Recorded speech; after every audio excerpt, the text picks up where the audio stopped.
Нещо много невероятно, разбираш? Да, какво невероятно?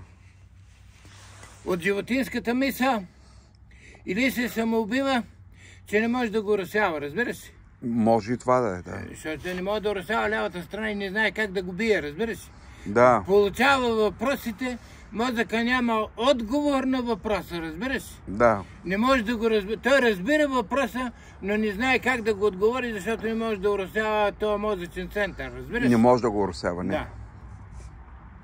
И се страхува, че ще го хванат, разбираш? Мисли това, каквото се е получило и се страхува нещо. Не се страхува, страхува се от заека, от лисицата е хитра и друга, като почне да манипулира, като почне да разбира, разбира се. А от вълка не се ли страхува? От вълка? Той пак е вълка, той си върши работата сам, разбира се. Да. Разбира се какво е. Също... А мечката? И мечката също е, същата да. Същата работа. Тя не се страхуват от нищо. Защо открадва, разбираш? Защото мисли, че никой не го вижда, разбираш? Но wild animal и не се страхува от нищо в нощта, разбираш? Да. Санамбул какво, разбираш? Да. Не се страхува, разбираш? Мисли, че никой не знае как да го хвана, разбираш? Да. Мисли, че не знаят как да го хванат след това, разбираш? Че не мога да го докаже, разбираш? Да. Защо е така? Защото не може да уросява, разбираш? Еми, то като не може да уросява, това не е добре. Ами не е това. Знаеш ли защо е така?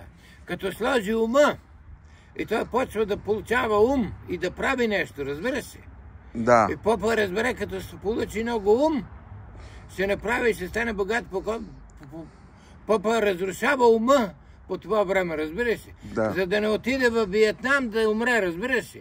Да се прави прост, да остане жив, разбираш се? Разбираш ли за какво? Да. Не, че е прост, разбираш ли, да се прави на прост. И да крадне, да стои в затвора, да не отиде във Виетнам да го убият. Да. Не, че не разбира, разбираш? Ма кой иска да ходи във Виетнам? Никой не искал да ходи във Виетнам. Ти си млад, ама аз говоря 51-а, 52-а, 53-та, 54-та, всички са заминали в Виетнам. Варшавският договор, всички са избити там. И да чуват през главата, и да ги заплашва, и да пцуват, разбираш? Разбираш ли какво? Ти няма как да го разбереш, не може. Няма как да ти го обясня. Той ти казва, вашата мама американска, сега ще ви избия всичките, разбираш ли? Каква е мисълта му в главата? На кого е това? На виетнамците? На виетнамците, къде са фащали Американ, къде са... И Никсън се резайни и американците загубят войната. Да.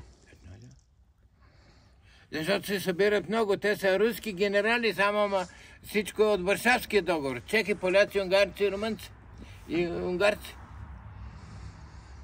И българи. И българи имало, те ли? Ами имало е, всички са заминали. 51, 52, 53 всички са заминали.